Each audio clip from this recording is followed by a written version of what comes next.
Welcome to 1,000,001 Things.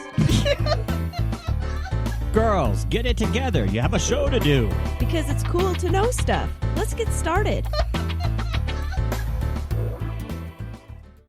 Welcome to 1,000,001 Things, because it is cool to know stuff. We're sponsored by Quirky Minds Media, your full-service media production company. Go out and visit quirkymindsmedia.com. My name is Temple Kinyon, and I'm with my lovely, lively co-host, Cynthia Boer. Hi, Cynthia. I'm good, but she's saying that because I'm like dragging today. I don't know why. Maybe it's springtime. Yeah. Heaven only knows. Today, we're going to talk about what's in a name. What's in a name? What's in a name? Yeah. It's kind of important, our names, and everybody really identifies us with that. And if we don't have a name, we've lost kind of a sense of who we are. And you had brought that up, and I thought that was a very good call on your part, because it is true. I'm going to tell you a little bit about mine, and then I'd love to hear more about Temple, because that's really an unusual name. Okay. My name is Cynthia Lee Boer. Now, Cynthia, I found out doing this show that it is Greek in origin, from Mount Cynthus on the Delos Island, and there's various spellings for the name. It can be abbreviated to Cindy or Cyndi or Cyndy. It doesn't really matter. It's all just kind of part of that. My great-grandmother and my aunt call me Cynda, Cynda, which I thought was kind of interesting. Now, the Lee was my mom's middle name, and it was given to me, and then I passed it on to my daughter as her middle name. Aww. So that was kind of cool. That is cool. And De Boer is my husband's last name, and it is Dutch. His father was first generation born here. And depending on who you talk to in the De Boer clan, De Boer can mean the farmer or the worker. And as we've talked, farmers work their buns off. So I think it was kind of, appropriate. Yeah, because you guys are very hardworking. Yeah. And the only other thing that the Dutch is known for is being stubborn. And I can attest to that, because I'm just as stubborn. And so maybe there's part of me that's Dutch too, because when my husband and I talk about certain things, we are both very adamant about our beliefs. Two stubborn De Boers. Yeah. So kind of interesting. Yeah. Well, my name is very unique. Temple is my first name. And the meaning of that is dweller near the temple. So maybe, I'm closer to God. You are an angel on the show. Oh, I'm sure. Yes, yes, that's you me. are. I just kind of like that, the dweller near the temple. Obviously, temple is the building that people worship in. And then Sue is my middle name, and that means lily. And there's no family members that are named Sue that I was named after. My first name, actually, to go back a second, my parents heard it on a TV show when I guess Mom was pregnant. And then it was just some TV character, and it was female. So when I was born and was female, they liked the name Temple. So that's where it came from. And then Sue. And then Anderson is my maiden name, which when I got married, I put it as part of my middle name. So Sue Anderson is my middle name. And Anderson is just a derivative of Andrew's son. And that goes way back. And I thought it was Scottish, because we've done some research on that. The internet said Swedish, but I'm pretty sure it's Scottish. So throughout generations and generations and moves from, one continent to the other, it became Anderson. And then my married name is Kinyon, Kinyon. And that originally there were Kenyons, Kenyon. And that was named after a township in Winwick in the county of Lancashire, wherever that is. Sounds English, but I don't know. Yes, it does, doesn't it? And I should have done a little more research than I did. That's okay. Our family's last name, Kinyon. I had done some research for a Civil War project for my mother-in-law, and we found the family that was Kenyon, all of them. And their children, one of them changed the last name spelling to Kinyon, and that was the branch that my husband's family is on. And we don't know why that person changed it to the I instead of the E, but that's where it happened, was sometime during that Civil War period. So I think that's kind of interesting to see how it changed spelling, and that probably happened a lot because if you look at like census records and there might be a misspelling somewhere, maybe it's something simple as that. Like I have a friend, their family's last name is Best and there's 2 S's. And I thought that's what he said, is that it was just a misspelling on some formal government document. So they just kept it that way. Yeah, that's interesting. Yeah. And it's kind of cool that you were named after, Temple is named after basically a TV show or whatever. Because the same thing happened with my sister Penny. Who is Penny? It's not Penelope. It's not anything like that. It's just strictly Penny. And it's because my dad was watching Sky King. And the niece on there, her name was Penny, and he really liked the character because she was feisty and she could do whatever. And so he gave her that name. And like we talked, because we were looking at, what names were really popular in this period or that period. And a lot of it does have to do with certain people that were in the spotlight, whether they were actors, singers, political people, whatever. Or how religion was really important at that time, because a lot of people will name their kids names from the Bible because they want that going on too. And just kind of Temple is that's what brought that to mind. When I was growing up, of course, I got teased by about my name. Maybe we all have gotten teased. And I didn't really like it.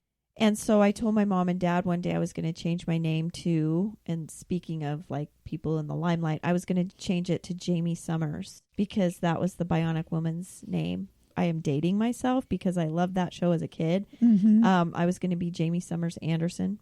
And they just were like, I guess you can do that when you are old enough to do it. Of course, a fleeting thought for a kid. Right. But to your point on the religious thing, my name, it wasn't specifically given to me on a religious realm. Yeah. My parents weren't thinking, let's name her after a building of worship. Well, but that's true, though. I moved to Las Vegas. I mean, I lived in Idaho for the first 33 years. And then we moved to Las Vegas. And I can't tell you the number of times people have heard my name and assumed that I am a specific religion. Yeah, or I think you had mentioned at one point that somebody mistook, because they had never met you, so they thought you were a completely different person than what you are. Yeah, they thought there was a guy who had read my name on a byline for a newsletter I used to do for the University of Idaho. Go Vandals, got to get my plug in. And he met me in person, and he was like, "Oh, you're Temple Kinyon?" I'm like, "Yep." And he said, "I always pictured you as a male foreigner." Yeah, that's kind of interesting.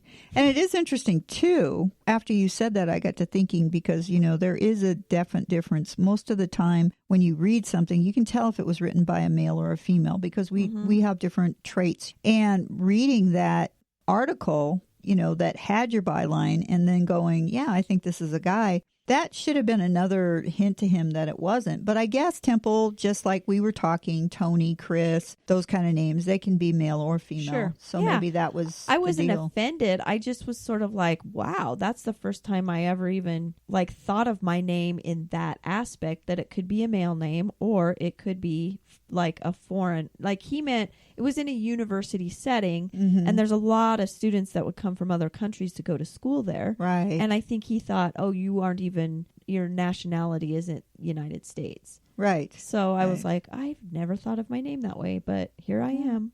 Yeah, it's interesting. It really is. It's just an Idaho girl. Just an Idaho girl. Living in Nevada. There you go.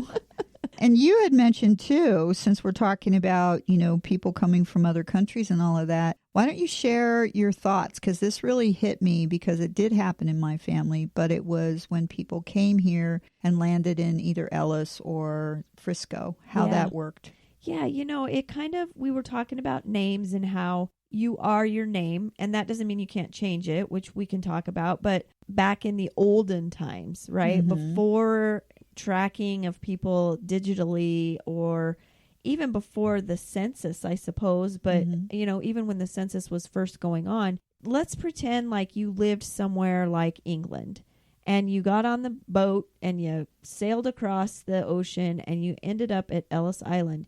You could change your name by just telling them a different name. You could be a completely different person, whether you were up to no good in your previous life with your previous name, or whether you just were like, I'm starting a new country, so I'm starting a fresh name. a lot of names were changed that simply, that easily, because there was no tracking system back then. And I did not know this till we were talking about the show, had that happen. There's a story of that in your family. Right. My great-grandfather who came over here, and there's all kinds of who knows what history there. And you know how things it's kind of like the telephone game. Things get changed and stuff through the generations. But what happened, and this I do know supposedly is true, that when they came here, my grandfather was Hungarian, and Hungarians were known as gypsies, tramps, and thieves, and obviously looked down upon. And so when he hit the shores, he changed it from Marco Dan to Marco Tay, Tay. That's what he did because he really, again, he wanted a fresh start. He didn't want people to automatically hear the name and judge him for that last name. And we've even talked about it. If you meet Ken and a Ken was mean to you, the next Ken you meet, you're going to go, oh my God, this guy's going to be a jerk too. Yeah. Because we automatically connect names to feelings, experiences. Yeah, and it ruins it kind of for you. Oh, yeah. I mean, you're adult or you're a human and you get over it, but it's hard to have someone be negative or horrible to you or have an experience with a certain person, maybe even a business too. Oh, yeah. But I mean, I could say a name right now. I won't, but I could say a name right now and just be like, rawr, that person was horrible to me and I just don't like this person. But then I think of all the other people with that name that I love, that are great friends, had a positive influence on me. And I think, well, I guess things have to even out, but it kind of ruins it. It does. So don't be mean to people. Yeah, exactly. Well, and I think that's definitely it. And then you had mentioned business, and we were talking about that and how a lot of times it's a name, personal name, that is used for a business, and it really doesn't describe what they do, but through the years and branding and all of that, the second you hear that name, you think of that specific item or that specific business. Right. And you had mentioned one. Yeah, McDonald's. Yep. I mean, McDonald was a name, right? And I mean, obviously, and they had a farm. No, I'm just kidding. Yeah. But now there are still people with the last name of McDonald, and you associate that with people, obviously. But who in the world that hear the word McDonald's and they think of cheeseburgers or hamburgers or good fries or the Golden Arches or Happy Meals or Ronald McDonald. And the play area for the kids. Or and all even of that. for us old people, Hamburglar and Grimace. Oh, yes. Hamburglar. And Grimace. Remember Grimace, the purple guy? Yeah. What was Grimace? Anyway. Well, and again, I mean, what you just hit on is the fact that is what created the brand, because they were smart enough to change as the people aged and as their company grew, because we've even noticed it in books, because a lot of times books will be written way back when, but they've gone through 5 or 6 different covers because they wanted the cover to appeal to that specific group of people. And I think that's the real smart thing that McDonald's has done. And of course, there's Wendy's, which is another hamburger joint. Yeah. And again, we've got a last name and a first name for hamburger places. But that's kind of interesting. But then there are names that are not like that, and they still don't tell you what it is. Target. Right. Target is like an excellent example. Talk about good branding and marketing, because Target now, for me, and I am in a family that does a lot of target shooting, like, target practice, target shooting, long range target. But Target to me is that store. Exactly. And it's the red and white Target logo. It's the red and white in the store. It's the stuff that you don't need, but you have to go in and buy, and you spend more than what you think you ever will spend when you go in there. And I love that store. And the word Target, it just brings up all of those thoughts and feelings and visions and emotions. And they've rebranded themselves, but not the name. Yeah. Yeah, they've changed maybe how they had the dog. Remember the dog with the bullseye target around his eye? Yep. And now they're of course, COVID made it so there was the home delivery and then the pickup and stuff. So they kind of rebranded a little bit that way. I guess remarketed maybe is a better way to put it. But they never changed their name, but they've changed with the times. Same with McDonald's. Exactly. And the other thing, too, that they added, because originally, as I remember, somebody can correct me if I'm wrong here, but as I remember, they never had food in there, and now they even carry food. Yep, you're right. I remember so, in the olden times, they didn't have food. Yeah. It was like a department store. That was it. Yep. It was a department store, and you could go in and pretty much find anything for your home, from bedding to your latest shoes or purse or whatever, but toys. No food. Oh, gosh, they had great you had toys. to have all kinds of toys there. Like Legos. Yeah. Now, there's a name of a company that is what it is. It tells you exactly what they do. Yeah. And they sell Legos. What's in a name? Legos. Yep. And we talk too, because living out here in Las Vegas and Nevada, we've got NV Energy, which is Nevada Energy. We've got Southwest Gas. We're in the Southwest. And there are a lot of companies like that. And a friend of mine who owns several businesses, and you had hit on it before too, was that he would always make sure that his business had an A to start with, if at all possible, because that would be the first thing that you would see and back when he did it was when you looked it up in the phone book, but now online or whatever. And that's why our SEO, search engine optimization, is so important on computers, because when we want to search for something on Google or whatever, we want to make sure that our search comes close to the top. That brings up a really good point that we had talked about when we were talking about the show, but we didn't really get into it. But the SEO, all those names associated with what you're trying to put out there are key in those searches, but a domain name. Mm-hmm. It's kind of what's in a domain name too. Right. So, you just really got to put forth, when you're in a business or you're trying to be out there, you really got to think about the name. Yeah, I think that the name is really, really important. There's a couple places that I will not go to, and one of them, I get their point, and please don't send me any hate mail, but Heart Attack Grill is not someplace I care to visit. I'm not kidding. It's just such scary. A turn off, because we all know, and I really doubt that there's very few of us that, our weight isn't an issue at some point in our lives. But when you go and you're having this burger and these fries, that's probably enough calories for 3 days.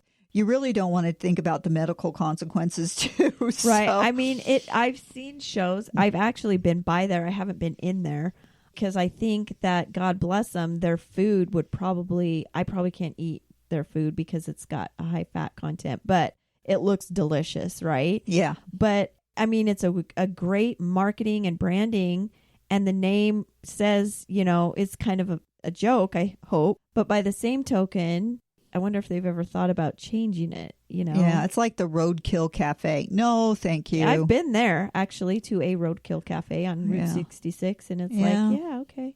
Yeah, but that's to me, there's certain things, and then I do think that the advertising makes a big difference. Now, the Quiznos is no longer around, and I will share this because they are no longer around, but they had an ad for a while, and it had this little creature, and quite frankly, I don't know what it was. It looked like a scruffy rat or something. Oh, yeah. Yeah. And I looked at that and I thought, oh, my Lord, there is no way in hell that I would ever eat there, because all I could think of when I looked at that thing is their kitchen's probably filthy with rats running around. I don't know. It just hit me so wrong. And everybody said, oh, their food is really good. And I'm thinking, whoever did that ad campaign, maybe that's why they're not still around. I don't know. Funny, because I never thought of that, but I remember that little creature, whatever it was. It was horrible. I just could not. I couldn't get past it. I could not get past it. That's funny. So there is a lot to the branding, and there is a lot, and I think the top of the pyramid there is the name. Yeah, and if a business starts to fail, probably one of the first things they should look at is, do we need a name change and a rebrand and a start over, a do-over? Yeah. And I know a lot of businesses probably don't do an actual name change, but let's talk about name changes. People can change their name and do for a variety of reasons, some of which we've already talked about, but one of the main ones is if you get married. Right. And we're going to talk about Mark Hall Patton and his book, Asphalt Memories, because we're going to discuss a few of the names here in the Clark County area. But Mark met and married Colleen, and Colleen was the last of her line. And because she was, her name was Hall, and his name was Patton. So everybody that's friends with Mark, we always call him just HP. And it turned out that they wanted to combine their names because they wanted to keep hers alive. So it was Mark Hall Patton? Yeah, and it was kind of interesting because they did discuss should we do this. So it's Hall-Patton, which is great. But they talked, and it was kind of a joke between the two of them because they said, well, we can't go Mark Patton Hall because then it's going to sound like we're a building or right, something. Yeah. Or an insane asylum or some silly stuff like that, So that's why they chose that. But I thought that was really cool. And, I love what you did because you kept your last name with your middle name and that kind of became your middle name. And I didn't think about that when I got married. And looking back on it, I think maybe, I would have done something different. But now it's been so long. My husband and I will be married 23 years. We've known each other 24 or so. I think it's a bit late in the game to start messing with that again. And especially nowadays, like you said, you could come from another country and boom, you just wrote your name down and all of a sudden your life had changed. Well, now, let me tell you, it's a lot more complicated than that. Yeah, I mean, you can do it, but there's always that paper trail or that digital trail now. Mm-hmm. So you change your name, but that old name would still exist, probably. Right. Would be my guess. I mean, they don't just delete you off the internet just because you changed your name. No, and we talked about the thing that if you're transgender, obviously you'd want to change your name. Yeah. Unless it was like a Chris or a Tony or something like that could be used either way. But again, names have, like we had mentioned, meeting somebody that you didn't like or that was mean to you, you connect that name to something negative. Well, names, they really are an emotional part of our being. We either feel really good about our name or we sit there and we go, oh my gosh, just call me anything. And I know a lot of people, they'll use their middle name because they hate their first name, or they'll use part of their last name and they just go by their last name. So it's kind of interesting. Yeah, both my moms have the middle name of Diane, which I find my mother-in-law and my mom, my biological mom, I think that's weird. Like out of all the names, these two moms that I have, but my mom uses her first name, which is Pam. And then my mother-in-law uses Diane as the name she uses. First name? Margaret, because she didn't like Margaret. Although I don't know if she chose that or if her family chose that. I'll have to ask her. Yeah, that's interesting. It is interesting. I just thought it was weird. But I think you bring up a really good point that whoever you are and however you feel about you inside your head, because nobody else can know that but you should like your name. You should love your name. It should bring you joy. And so if you want to change your name, especially if you're identifying it as a different person. And I think that's kind of cool too, because, we know a lot of people that through their lives, they'll change their name because of a certain religious thing. You had brought him up, Muhammad Ali, who was actually born Cassius Maurelius Clay Jr. So he took his dad's name, but then when he got so passionate about that religion and who he was, then he changed it. And I would bet, though, that Dad still called him Cassius because, Probably. It was important to him to, carry on that thing. But again, you had mentioned that there's a few people that shorten your name to one syllable, to the temp. Yeah, Temp. And, my brother and sister, Temp. Yep. Hey, Temp. And my sister does the same thing. It's not Cynthia, it's Sin. I call you Sin, too, because I think it sounds very, bad. Well, not bad in a bad way, but it's like, hi, Sin. Yeah, and it's like, exactly. Oh, she's like, it's just kind of sparkly. And yeah, that's because she knows I have voices in my head, but that's okay.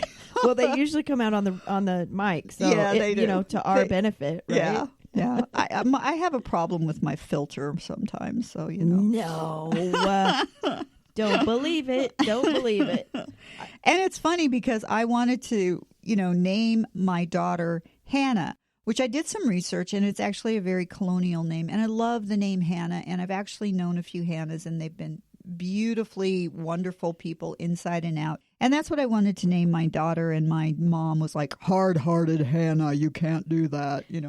Seriously. And so then I wanted to name her something that was unusual. I love the name Tina, but I didn't want a common name. And at that point in time, I did not know anyone of this name. And I wasn't thinking about any other culture because, as we know, names are cultural too. I named her Tia because for me, I didn't want anybody to shorten her name Well, that didn't work because a lot of people just call her T. So, Is that funny? yeah. It's already a short name and people shorten it. Yeah, I get called T. We're only allowed one syllable for your name. Sorry, that's kind of how it works. Well, that's so when your parent, when you're mad, you don't have this big long name to yell at your kid. Yeah. Well, and we were talking about that too because my mother-in-law, she has a very long name. She's also Dutch, and her legal full name she was born with is Hendrine Yvonne van der Wolde. Wow, that is a name to pack around. Yeah, well, when it's lovely though. Yeah, it's a beautiful name. Yeah. That's another thing that depending on who you talk to, they'll put the van as one part and then dash der Wolde, or it'll be Van D-R Wolde. They just kind of divide it up depending on who is writing it or whatever. But the thing is she always had to put that on her paper every day. And so that's why she said, nope, I'm just not going to do it. My husband's name is Dan with 2 N's, supposedly because a friend of his father's had that name. And then none of those kids have middle names. They just don't, because she's like, I'm not going to make them have to write out this long when name. They were kids at school. Yeah. She was trying to protect them in that way, which I thought was kind of cool. That is cool. So, but that's how we knew we were in trouble. Exactly. Devil Sue? Yeah. Or really, it was actually Draco Devil Sue. Because my sister's name is Tracy and my brother's name is Cody. So, when I got yelled at, it was Draco Devil Sue. Yeah. For Which me, I never got yelled at. I don't know where I came up with that. I'm not trying to talk bad about my parents. No, but my mom did the same thing. It was Cindy Penny Larrily. It was like, brr, brr, brr, brr, brr. Or if they knew that you were the real culprit, man, if they used all 3 names, you knew you were in toast. Hot water. Like the first name is your first warning, and if they use the second name, that's like a second warning. Like you're in red danger. And the third name was like, it was, you were in trouble. You were looking for a beating. Especially if they didn't yell it. Temple Sue Anderson. Oh, God, she didn't yell. She's really, really mad at me right now. Yeah, exactly. Because she's trying to keep calm, which means I'm really not going to be calm. Yeah, it's kind of interesting that they do that. Oh, that's so fun, though. Yep. You want to go through some names that kind of have strange histories? Yeah, you made a list, so I'll just hammer these out real quick, just because they're kind of fun. Yeah. Let's see. Mallory means unfortunate or bad luck. Mm-hmm. Oh, and just as a side, I know a lot of people with these names, and I think all of them are basically the opposite of this. Because the Mallory I know is totally a sweetheart and isn't unfortunate or having bad luck. Well, let's face it, a lot of our parents don't go out and research the name. They just like it because it reminds them of someone, or it's just catchy in their mind. Pretty, yeah. Okay, so Giselle means pledge or hostage. Wow. Rue means regret. Thana means death or police station in Hindi. So if you're ever, where people speak Hindi, you'll be able to say Thana and go to the police station. Courtney is broken or short nose. Portia is pig. Mara is bitter or death. Clay is death. Kennedy is ugly head. Wow. Aaron is slaughter, and that's Aeron, slaughter. Coriander means bedbug. Wow. Byron means cow barn. Tristan means noise or sorrowful. And Caesar means hairy. And then on the other side of that, Calvin is bald. Yeah. And I know, like you just said, I know some people with those names, and they're beautiful people inside and out. So, that's just one of those things. And then we also talked about, in the native cultures, a lot of people, the first thing that they would see, that's why you would hear Indians named running deer, or you'd hear, different things like that. And in the Aboriginal culture, they actually name the people for what they do in the tribe or in the group. So the one that I read about, her name was Secret Keeper, because she could keep a secret and everybody knew she was a person to confide in, and that she would just listen. She was able to just listen and have people share things that maybe they weren't comfortable sharing with. That's sweet. Yeah, I thought it was really cool. I thought it was really cool. We all need a secret keeper. I think so. I think it's really important to have a sounding board. Right. The secret keeper. Yeah. So you brought up Mark Hall Patton earlier in the show. And for those of you who don't know that name, I bet there's few and far between, because he is famous. If you watch the show Pawn Stars, they go and ask his expert opinion on many things that come into that store. And Cynthia knows him. Yep. And he's an author. Yeah, he is an author. Mark Hall Patton is also the curator of the Clark County Museum, and he's going to be retiring in this May, which they are going to miss him like crazy, I know. Oh, yeah. He's also over the Aviation Museum, but he decided that he was going to write a book called Asphalt Memories, which is the origins of the street names in Clark County. And this book is available at that Clark County Museum. That's the one that's located in Henderson on the Boulder Highway. But what got him going, and I thought it was really interesting because this man has met I don't even know how many people, but there were two names that really got him thinking about the history of other names. And one is Colanth Avenue. Now, this is located in the McNeil Tract, and the street was named for Florence Murphy, who never used her first name, which was Colanth. She didn't like it. And what was amazing about this woman is that she was one of the founders of today's North Las Vegas Air Terminal in 1941. That's pretty impressive. Really impressive. Yeah, she was the first female vice president of a scheduled airline, which was Bonanza Airlines, and that was from 1948 to 58. And Larry G. McNeil was the developer of that subdivision, and he was the president of the board of Bonanza Airlines, and he wanted to name a street for Murphy. Well, she kind of said, no, you're not using my first name. I don't really like it. And then she kind of got a little tricky, I would say. And she said, well, I don't like my first name. You don't like your middle name. So I'll make you a bargain. You can name a street after my first name if you name a street that's your middle name. And he wanted to recognize her. And so he said, okay, well, this man's middle name is Gilmary, Gilmary Avenue.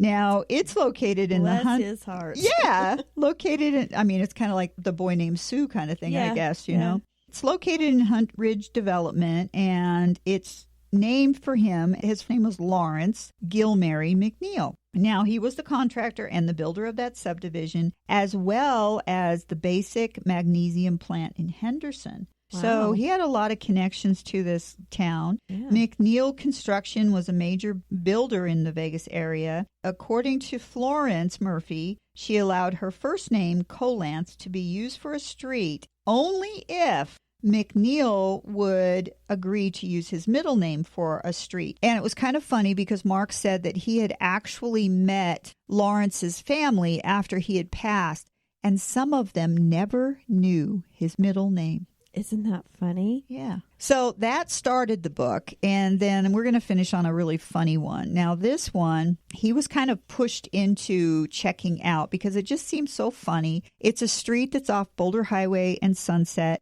and usually right below the street name, there was always this detour sign. It was a little know-nothing street that nobody really had anything major built on, homes or anything else, but they would use it because there was construction going on all the time, and it just seemed like a really good detour. Mm-hmm. Now, it's named after a man with the first name of James, and he was the office supervisor of the Federal Housing Administration in the 1970s. This man's last name and the street we've known to come and love is Stufflebeam.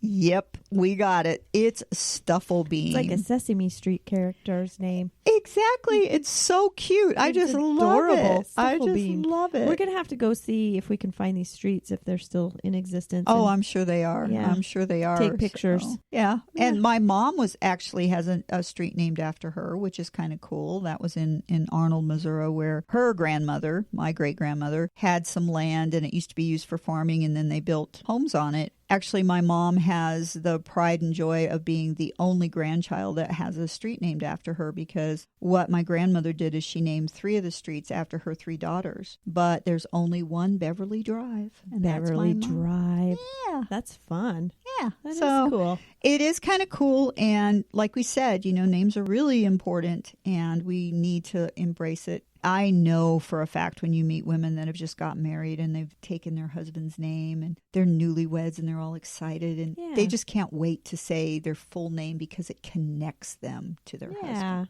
So we're about at the end of our show.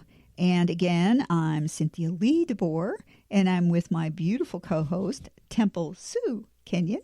Please visit us at amillionandonethings.com because we have a player there, and you guys can catch up on all of our shows, give us some ideas on what you would like to hear, and email us. And to do that, you want to go to amillionandonethingsshow@gmail.com because, as Temple and I always say, a million and one things because it's cool to know stuff. See you next time. Join us next time when we come up with something new. After all, there's always a million and one things to talk about.